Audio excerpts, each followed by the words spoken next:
Violence broke out in the occupied West Bank on Wednesday after Israeli police evicted Israeli settlers refusing to leave an illegal outpost there.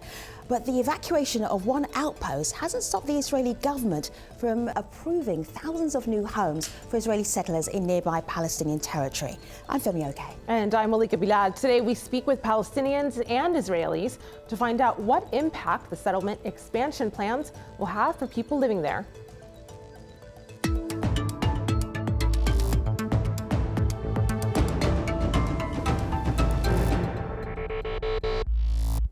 Israel's plan to accelerate the building of settlements comes weeks after the United Nations called on them to stop their activities in the occupied territories. The UN says it's illegal and further jeopardizes the Israeli-Palestinian peace process. For decades, Israel has illegally built towns in internationally recognized Palestinian land, but international condemnation has not stopped the growth of settlements and the widespread demolition of Palestinian homes. While all settlements in the occupied territories are illegal under international law, some settler outposts deep in Palestinian lands, like the Amona outpost, are even illegal under Israeli law. In 2014, the Israeli Supreme Court ruled the outpost was built illegally on Palestinian land and was to be demolished. Well, Palestinians have been fighting the construction of future Israeli settlements and striving for the right to develop their own land. Many Palestinian homes are demolished by Israeli authorities for lacking building permits and permits that are hard to come by and are frequently denied. To help us talk about all of this, we have Suhad Bishara, the director of the Land and Planning Rights Unit for the Haifa-based organization Ideological. Emmanuel Miller is a political analyst in Jerusalem. Atta Hindi is an international human rights lawyer coming to us from Ramallah. And Josh Haston, he's a talk radio host for the Land of Israel Network in the West Bank. Welcome, everybody. Josh, I've been having a look through your Twitter feed. I hope you don't mind about that. Let me show everybody one tweet that was from the beginning of the month. Sad day in Israel as Jews are being thrown out of their homes. Where will they sleep tonight? There's no plan for Amona residents. Were you personally sad, Josh? Are you reflecting what you feel Israelis are thinking right now? Yeah, I'm definitely personally sad about what happened. The residents of Amona had to deal with the state in terms of where they were going to go, assuming that this demolition was imminent. And in fact, over the last 48 hours, Amona was taken down. And tonight they're sleeping in a nearby high school or local dormitory with no place to go. I mean, that really wasn't the plan when they were told that they were going to be evicted from their homes. So yes, it is a sad day here in Israel. The images that you showed here on the show, to me, are extremely sad. People being thrown out of their homes and literally into the streets. We've seen this before in Israel. We saw this with the expulsion of Jews, all Jewish life from Gaza back in 2005. And now we have a repeat. So it is a sad day for me here in Israel. It's a sad day for a lot of people who are following this story very closely. Emmanuel, how do you see the results of this story here with the settlers being evicted? The settlers being evicted is particularly distressful because what happened was that they were promised that they would have alternative place to move to, and at the very moment that they were evicted from their now previous place of residence, the Supreme Court says their new residence would be illegal. So they are really caught between a rock and a hard place where they were told they had to move out, but they had no place to move to. So whoever you are, whatever your feelings on the matter, you have to feel you have to feel bad for them. Here are pictures that people are sharing online. This is on Twitter. This is from a reporter.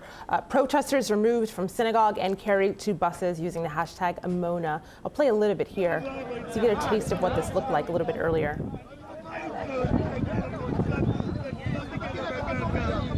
You can see people being picked up and carried off.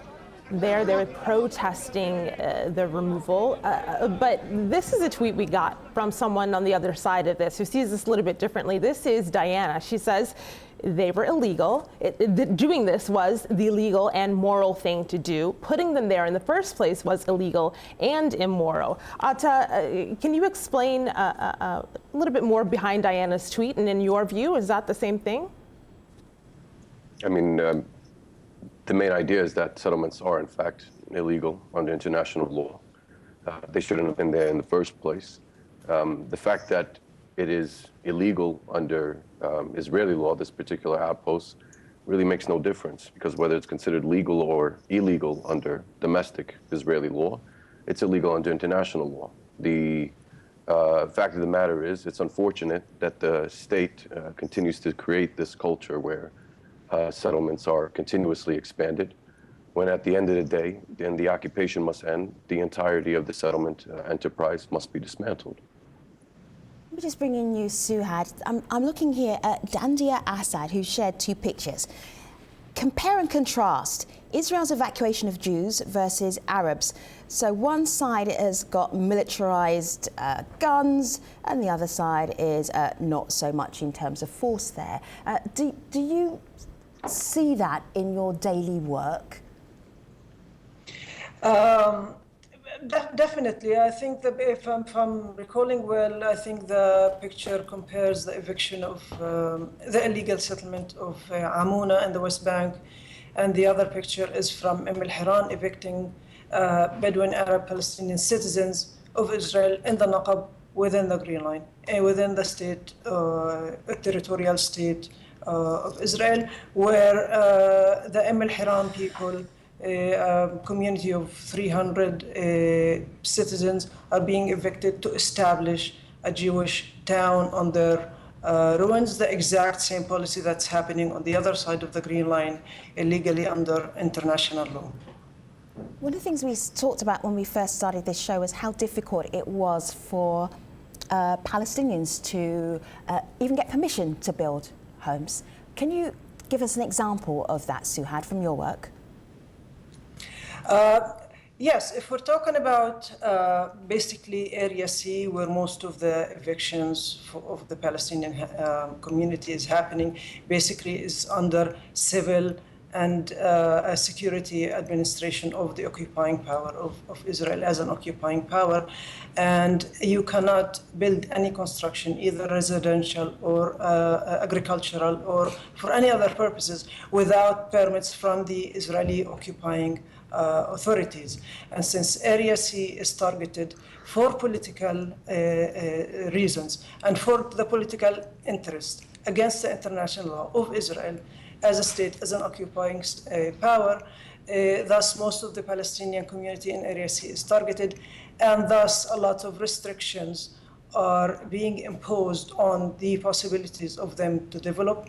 It's more accurate to say even the non-possibility of them to be able to develop in their villages, in their towns, and the attempts to evict most of the villages in Area C in order to make space for expansion of Jewish settlements, probably future settlements in the area, agricultural use of the land by the Jewish settlers, again, illegally by Let me just explain for our international audience who might not understand what A, B and C areas are. They're in the West Bank. So Area A is administered by the Palestinians, Area C administered by the Israelis, Area B is administered by Israelis and Palestinians. Josh, what did you want to add? Go ahead. Yeah, I'd love to jump in here. Number one, I need to state for the record that the communities in Judea and Samaria, what some might refer to as the West Bank, I'm hearing this over and over again from some of the other guests, are not illegal. They are not illegal under international law. That's a misconception, 100%. The last legal ruling party here, we're talking about the League of Nations back in 1922, designated every parcel of land west of the Jordan River for the future Israeli Jewish state. So it's not illegal. I mean, you have to really do your homework to understand the situation here. But the Jewish community, some may call them disputed, but they are not illegal. There was no higher power here. The only illegal occupation that I know of is the occupation that took place between 1948 and 1967, when Jordan illegally occupied this area, which nobody recognized their rule here. But I just want to comment, just one more comment about Hiran, if we can. The other guest said that Hiran was being demolished for a Jewish town called Hiran. That's absolutely false. The town of Hiran, which is in pre-1967 Israel, down in the Negev desert, is actually open to everyone, to Jews, to Muslims, to Bedouin, whoever wants to live in Hiran. Hiran is an illegal encampment which Josh, actually... hold tight for a moment, because Adam wants to actually have a conversation with you. Adam, you're bursting to talk. Go ahead. I mean, no. I mean, here's the bottom line.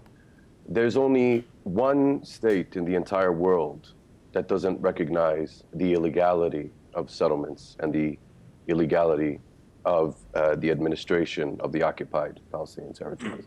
There's only one state in the world that doesn't recognize the territories as being occupied, and that's Israel.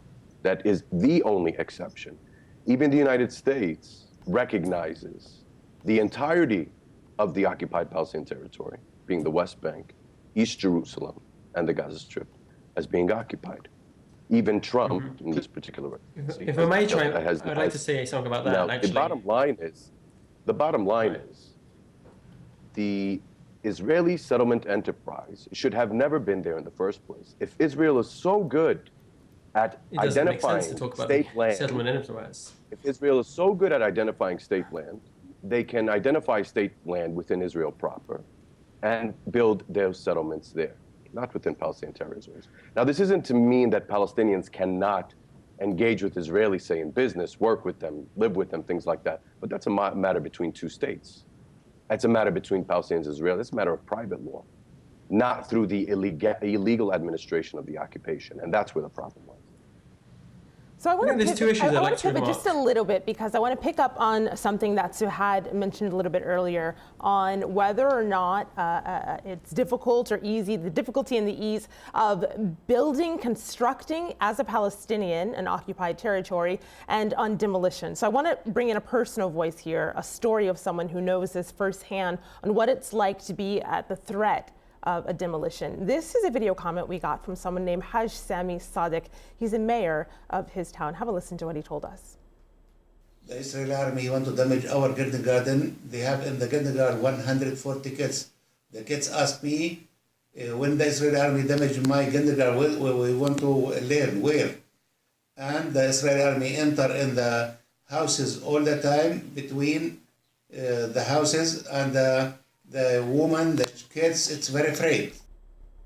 So he's talking about a kindergarten in an area that was targeted for demolition in 2004. I want to show you something else, more personal stories. 2016 was a record year of home demolitions in East Jerusalem, and that's based on figures from the United Nations. So the UN and Al Jazeera got together and took a look at that year, 2016, of demolitions and what they look like. They track them.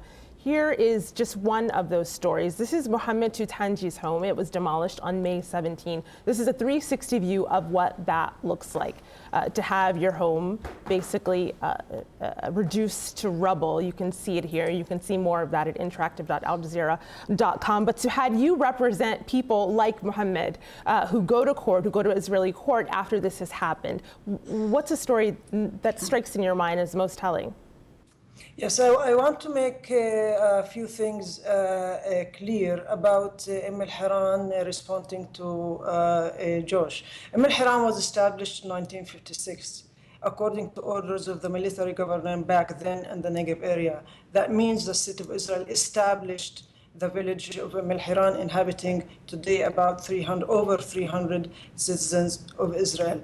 What happened in 2001, that the government decided to establish a Jewish town in that same location, and since then legal procedures started, initiated by the Attorney General, to evict the inhabitants of Al-Hiran in order to establish a Jewish town on the ruins. Later on, the state said the Hiran town will be open to all citizens of Israel, but we know that there's an outpost of 30 Jewish families waiting the demolition of Al-Hiran in order to come in and build their homes. Even in the Supreme Court decision, the justices said, we know, although it will be open, theoretically at least, practically, we still don't know what will happen there to the general public. And we know that the majority our audience, of people Suhad, just to clarify, for our audience, Suhad is speaking of a Bedouin, what's regarded as a Bedouin village within Israel. But my question to you, based on that video comment we got, is what people are facing in the occupied territories. And I know you represent them as well.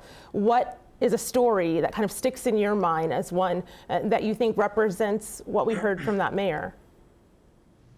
Well, I mean, in every eviction, there's a humanitarian crisis. People are losing their home. People have the feeling that they have no safe tenure, they have no safe home, they have no safe economy, because most of these people live in agriculture, on grazing areas, and so on and so on. So people don't have this safe space for them, the space that they have lived in for ages, for decades, and ever since. And I think what Josh just says prove one thing, that Israel and the ideology of behind the settlements, that Israel basically intends in no way, not in the near future and not in the far future, for the two-state solution. Annexation, I think, is on its way. The parliament will most probably vote upon the validation bill that will validate lots of illegal outposts and settlements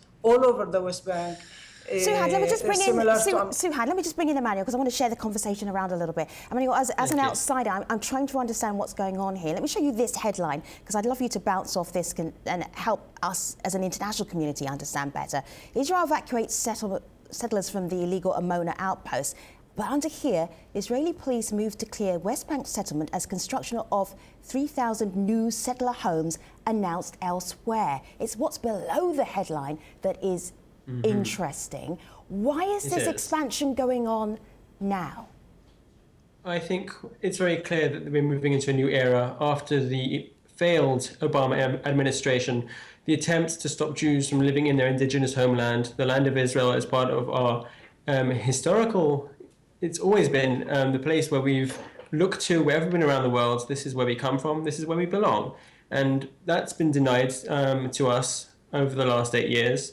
We've barely been able to build in the West Bank. We've even voluntarily agreed to a 10-month building freeze right at the beginning of Obama's administration. And I think when we agreed to the building freeze, we would have liked to see some kind of reciprocation from the Palestinians. We would have wanted to see that they would say, okay, we'll reduce terror attacks, we'll reduce the incitement against Israelis. And we haven't seen that. And in the absence of a Palestinian peace partner, I think it's also important to point out that these building units are going to be within the limits of settlements that are already existing, meaning they're not taking up more space. They are taking up more or less as much space as already taken by Israeli settlements. We're not talking about a massive difference to the. Go on, after you. I want to engage with you as well. I'm sorry. No. Your point well taken. I mean, I can understand where you're going from there, but I mean, there's two main issues here. The first issue is an issue of basic private law and private land. You can't take somebody else's land just because you believe that you have some sort of divine right to it. I mean, that's number one. Of course you can't, but you also have to prove that you own that land. Can you prove that you own that land? Absolutely. The issue with Amona specifically was the exact... 0.5% of the land was private. But Atta, I want to move beyond Amona, because my thought was, Atta, my thought was, because I want to understand this as clearly as we can, my thought was, why is so much expansion happening now? Well, the expansion happening now because they needed to. I mean, Netanyahu's in between a rock and a hard place. I mean, that's the bottom line. Having to remove settlers and going against a large part of his political base, and obviously the issues with relation to the allegations of corruption. I mean, it's a no-brainer. This happens usually, and we're pretty normal to it. I just find. I mean, the issue here is, yes, I can understand the feeling that Jews may have in terms of their religious affiliation to this land. I mean, the majority of you came as refugees to Palestine.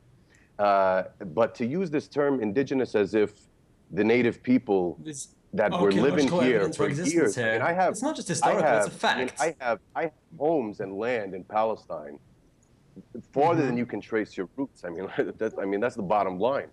You cannot use this terminology so freely, and it doesn't change the fact of the matter that the settlement. No, I don't think you can dictate to me what I can believe in and what my historical roots are. It's very clear that there are masses of archaeological evidence for a Jewish presence here, going back millennia. Well, I mean, but certainly centuries, and you can't say that we don't have a connection to this land. We can talk about both our connections, and I think this is the root of it. Stop denying our connection to this land.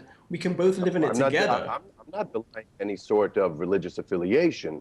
What I'm denying Not just is your religious, claim historical, of native Palestinian, archaeological, which is a So, native. Josh and Josh, I want to Actually, bring you one in of the here areas because that I work with Emmanuel is and theology. Alta, I hear your points of view, and I'm going to bring in two more points of view similarly on the two lines that you're on. This is a video comment we got from Brian, and he explains in his view why he moved to Tel Aviv. Have a listen to what he told us. Jews are moving across the old Green Line from the armistice in 1949 because fundamentally Jews and Israelis are happy and optimistic, and we're growing, and the country is growing, and we need more space, and there's a heck of a lot of empty land. This land means something to us. It's our indigenous lands. It's where Judaism was formed and created, and we feel that in our hearts and souls. It doesn't really matter where our people have been for the last few hundred years. We're back home and running our own affairs for the first time in a couple of thousand years on our indigenous land, and so we're going to build and live wherever we like, especially when most of the land is unoccupied at the moment. There's nobody on it. Of course, there are people who will take issue with the fact that there's no one on it. But one of those people, Judy, she says on Twitter, this is nothing but a land grab with a pseudo, quote unquote, divine right biblical interpretation. So really pushing back against what you heard in that video comment, Josh. What do you make of that argument? Yeah, no, I'm definitely going to agree with Brian here. I mean, you're talking about an area here in Judea and Samaria, what you might call the West Bank, that's about, the Jewish communities take up only about 5% of this entire area. But in reference, in other words, there's plenty of space here. If Jews want to build, if Arabs want to build, there's plenty of space here. You can come out and see it for yourself. But Atta keeps referring to a place called Palestine. But the audience needs to remember that never in the history of the world was there a Palestinian state. Well, that's clearly false. And the UN General Assembly recognizes Palestine as an entity and a state. So that's been proven. There's never, historically, until today, there's never been a state of Palestine. You have Arabs who migrated to this area from Syria, from Jordan, from other areas across the Middle East. But you can look it up. There was a British mandate of Palestine. But for example, before 1948, you had a newspaper called the Palestine Post. Palestine Post. Josh and Emmanuel, let me show you something. Let me show you something that happened about a year ago, because I want to talk about people down on the ground rather than talk about history, although I know history is incredibly important to this debate. Last year, a school was knocked down. Have a look.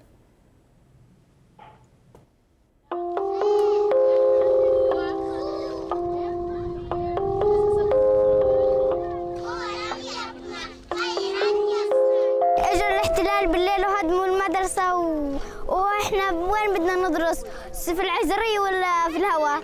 قولوا لي وين بدنا ندرس؟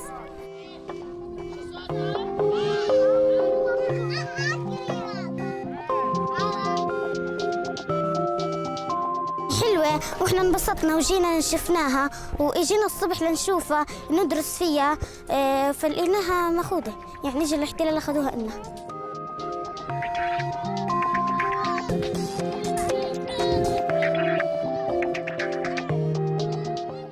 Josh, right at the end of this part of the show, we've got two parts, so we'll continue the conversation in our next episode. But do you think things like that will continue to happen? Do you think schools will still continue to be knocked down?